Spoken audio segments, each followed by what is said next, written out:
are subjects that people don't want to tackle or people are scared to touch, usually those are the places that the Father wants to speak to.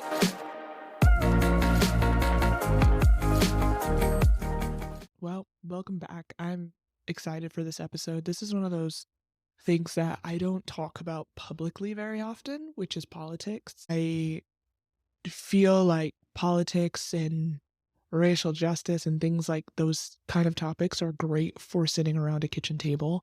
And that is something that I love to do with my friends, is really have times where we sit around and can ask each other honest questions without the fear of judgment or without the fear of the way that they sound or the way that they may come across, and realizing that this is about learning. And I've had numerous conversations with a lot of my friends who just have different experiences than me and different backgrounds and have taught me so much in life. But there are things from my perspective as a Black woman that they were trying to wrap their heads around, and to come together around a kitchen table and for me to give my experience, but also give a lot of facts and a lot of history and a lot of insight into the pain that my community has experienced has been something really beautiful. And I feel like the kingdom needs more. And I know today we're talking about politics, but I just feel like that's a great way for you to look at this conversation today. This is not a conversation I'm going to slam something down your throat. No, this is actually me just going to come to you with my perspective from learning and researching and reading my Bible on where does God sit when it comes to politics. And I hope you honestly take this podcast like that, like sitting around a table, like having an honest conversation. And my opinion, I hope you don't just take it as fact. I hope you search it out for yourself also. But yeah, so if you're somebody that comes out of this episode and you're like, I need to ask questions, I have questions, please don't feel like I'm going to be offended by your question, because I won't. I really won't. I don't think there are any dumb questions. That's the creative in me. You can ask anything you want. I will answer it for you. So that's where I want to segue this from. But just look at this like sitting around a table together, having a conversation. So politics in the Bible, right? This is something that I've noticed in the church has become very, very testy, is how I'm going to say that, because I believe it's been done wrong. I think we've used and weaponized the church inside of politics, and politics has used the church and weaponized it also. And I don't believe that's where God wants that to be. I believe that there are things that the Lord has instructed us to do on the earth, and I also believe that voting is not something that we push to the side. I don't believe that at all. I think that there are always kingdom solutions to earthly problems. Always. So I want to start this out with the most basic thing I'm going to ever say to you. And I want you to think about this the entire time, right? Just think about this, okay? What are the instructions that the Lord has given us on the earth? Okay? What are the instructions? I believe we talked about one of them last week, which was be holy as I am holy, from 1 Peter 1:16. And then you also find another instruction from the Lord, which is Matthew 7:12, which is the golden rule, right? Love your neighbor as yourself. And so I think where we are politically, right, is a lot of division. And if you know your word well, you know the enemy loves to breathe into division. The enemy loves to watch things divide because he knows he can conquer those things, right? You see it with, I believe, with Judas, right? He divides himself. He just does. He chooses sin, divides himself. And so you see it there. You see division when you look at Abraham and Lot. Yes, Lot loved Abraham a lot, but when you see them divide, you see Lot go down a path that is not great, right? Lot's up there in Sodom and Gomorrah, which is insane, like just crazy. But there's just those things that division brings, right? There's two paths. And so I believe with politics in the church that there are a lot of things that the Lord loves to speak into that we haven't allowed him to speak to. And when it comes to voting, I think it's this, right? I don't think that it's conservative or I almost said conservative or Republican. That would have actually been funny. But I don't believe that it's like conservative versus Democrats. I don't think that's the kingdom perspective. I believe the kingdom is the kingdom. And I believe that God gives insight into each and every one of those things found in his word. And I believe as you become holy, your voting therefore aligns with where he would want you to be. And so, the only reason that I bring up the golden rule is because I watch a lot of things inside of the church be about ourselves and not be about others, which is one of the greatest things the church is meant to be, is to love people well. But I've watched it turn into this like divisive thing where we've almost chosen our own selfishness without realizing we're choosing selfishness. And so how do you vote from a kingdom perspective, right? How do you do that?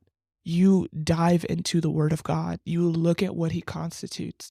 And there are things, I'm not even going to play with you. There are things in the Bible that do not have anything to do with today or are taken out of context, right? There are things in the Bible that are hard to read. You read the Old Testament, they're hard to read, right? But as you read things, you need to understand the context and ask the Lord for his perspective and look into, okay, Lord, what are you speaking? Even when you come to Paul's letters, right? Paul says a lot of different things that sometimes it's like tough. You're like, wait a second, you telling me not to wear jewelry? Like, that's wild, right? But then you start reading the context of the letter and you're like, oh, okay, I know what he's speaking to. And I think that there are things like that, or things that have to do with women in the Bible, that when you look at the context of it, you're like, okay, this is making more sense as to what he was writing to and what culture he was writing to. And so when it comes to voting, I think you look at your word and you get close to the Lord's heart and you ask for the kingdom's perspective. I do not believe that you should just not vote. I don't believe that's the Lord's heart. I don't believe that you should just go, well, it's all corrupt, so I'm just not going to do anything. I believe the Lord is giving solutions at all times. If you don't believe that, then you don't believe in the power of the blood or the goodness of the Lord. I'm just being real with you for a second. I believe that there are always a kingdom solution to everything, and especially in politics. Do I love politics in the United States? No. I'm just going to be honest with you. I get so annoyed. I am annoyed because it just feels like we pay people to argue with each other and not bring solution. But I believe that the Lord is calling solution and calling people to bring solutions. I just do. I think if you're looking at this, there's a couple ways you can look at this, right? You can look at it from the kingdom perspective, which is how I always try to look at politics a lot. But I think what we see right now in the earth, especially in the church, is a lot of people choosing a side and saying this is the Lord. But that wouldn't make sense. Like, it doesn't make sense if you're honest with yourselves, right? Why would the Lord choose a side when he's reigning on a throne? It doesn't make sense, right? I believe that the Lord has called us to love our neighbors well, right? In levels that we've never seen. And I've seen conversations politically inside the church that I just don't agree with. I'm just going to say something that maybe this is a little controversial. I don't believe that the pulpit should be the one to be speaking to politics. I don't. And I believe that because of this. I believe that if you are teaching your sheep where to drink, you do not need to teach them how to vote. You don't. If you are leading them on the path that the Lord calls good and holy, you don't need to tell them where to vote. They'll get it. We're not dumb. I mean, some people are, but we're not all dumb. I think if you teach kingdom, if you teach the fullness of the word, all of that other stuff doesn't even matter. You don't got to worry about it because their perspective is getting changed. They look at things through a kingdom lens and they go, okay, where's the Lord in this? Where do I see the Lord in this? And so if you're sitting there and you're like, well, my pastor preaches a lot about politics, I'm going to ask you something. Where is the kingdom? He doesn't need to do that if he's preaching the kingdom. If you are preaching the goodness, the fullness of his word, that is enough. This is a full and complete word. You don't need to add to it. You don't need to put your opinion in it, which means when it comes to voting, you don't need to put your opinion in it. I believe the Lord has his perspective, and I believe the Lord wants to give his perspective to his people, but his perspective comes from his word. And I know that might be very offensive, but it's just what it is to me. I think that you're probably going to hear it more and more and more the closer that we get to November, but you're just going to hear people get into this line of, okay, well, I don't know. Well, my pastor said, but your pastor isn't your vote. You are your vote. And so I believe that it's you before the Lord, right? It's you that either hears well done or not. It's not you and your pastor that do that. So you need to, if you have somebody that's trying to sit there and be like, this is how you should vote, this is how you should do. No, you don't do that. You figure out the kingdom perspective of it. You figure out and you research politics of okay, what does this person believe? Okay, what is this person speaking to? Okay, Lord, where are you in the midst of this? What would you align me with? I believe you look into his word and you also look at the facts of everything. And then you make a decision. I think this idea that we just go, well, this is just what I'm supposed to do. No, that doesn't make sense. That's dumb. Don't do that. I know that we're all like, I know the demographics of this podcast, so I know a lot of you guys are voting, and I know a lot of you guys are also girls. And so I know looking at politics and looking at things like this, and you're going, because I'm going. And it's not this easy black and white thing all the time, you know? I'm just going to be real with you. Looking at things through a kingdom perspective, you see a lot of things that are not kingdom.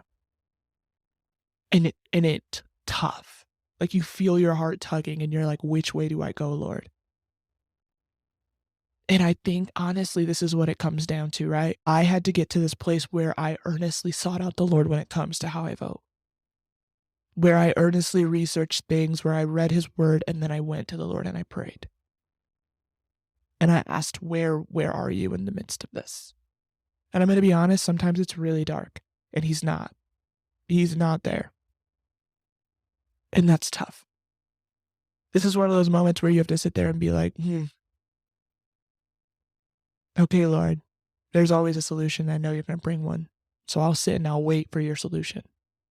I think for me personally, I'm going to take this into a route that this is just going to be my opinion. This is not biblical at all. I think for me personally, where I struggle with a lot of this is that I feel as though, I don't want to cry, but I kind of want to cry. I feel as though church has used a lot of politics in ways that the Lord wouldn't say it's good. That the Lord wouldn't be honored. I think that the church has also stood for things that I think the Lord is honored by. But I also see things politically that we've done and I go, I can't agree. I can't. And I'm not going to sit here and be like, this is what I agree with this. I don't want you to base your opinions off of what I know. I want you to do it for yourself. But I really believe that when it comes to politics, I believe that there will always be a kingdom solution. I believe that, this is me, that the Lord is raising up leaders who are meant to bring solutions. Because I look at it and it's a mess. And you can sit there and you can be like, I don't think it's a mess. It's a mess. It's a mess. And it's a mess I don't love. And I don't want to be the one to clean up. But I see a lot, and I see a lot of division, and I just know that is the place that the Lord wants to bring unity to. And maybe it doesn't come until Jesus comes riding in on the white horse. Maybe it doesn't come until then. But until then, I'm going to fast and I'm going to pray. I'm not going to look at the mess and go, well, that's the earth. That's what it is. I'm going to look at it and I'm going to pray and I'm going to intercede. And I'll sit there for as long as I'm meant. For even if it's until Jesus. If Jesus doesn't come in my day, I really hope he does. If he doesn't come in my day, then okay. Then I prayed and I fasted. All the days of my life for this, right? And I'm okay with that. Because I think what the church has done is just been like, well, it's our vote. No, but it's also our prayer. It's also our intercession. I think if you look at the world and you're like, it's not that bad, I'm going to ask what world you're looking at. Because the world is crying out for a savior. The world is crying out for something to save them. And we all know the solution. So why wouldn't you fast and pray and have honest conversation? I believe that's our place. I know that a lot of you guys wanted me to sit here and be like, this is how you should vote, and this is it, and da da da da da. No, I'm just going to talk to kingdom. This is your position. You vote, you stay close to the Lord's heart, you fast, you intercede. That's your position. That's it. So I know that's not probably what people wanted to hear me say, but I also want to bring one thing around that doesn't have to do with politics, because it's been really graining on me these last few weeks. Lately, I've been going on social media and I've been noticing something, right? Because I am a big person. This is why I bring up the golden rule so often, because it's one of my life verses that I believe that each person is meant to live from. Because if you want to live like Jesus, you have to love others well. And so I've been noticing this interesting thing on social media with people that call themselves Christians, where they're not bringing solution, they're just bringing division. And it's getting me to this interesting point of like, yes, I want to shut it off, but I know that when things like this burden my heart, that the Lord's like, no, that's because I've called you to speak to that. That's why it's burdening you. So I'm going to talk to that for a quick second. I'm going to say this. If you see people on your feed and the only thing they do is criticize others, they don't bring solution, or they don't bring biblical perspective to that, or it's just angry. It's not loving. You're not talking to your brother. You're not helping your brother or sister. You're just looking to tear down. You got to get rid of it. You got to get rid of it. I told my sister that. This was before I was just prepping for bringing the podcast into season 2 and things like that. And I was like, I don't know if I want to do this anymore. And she looked at me and she said, why not? And I said, because I'm going to be real with you. I'm over being a part of this cycle of Christians who create content and they just bring criticism and they bring all of these faults and they don't look at their own eye.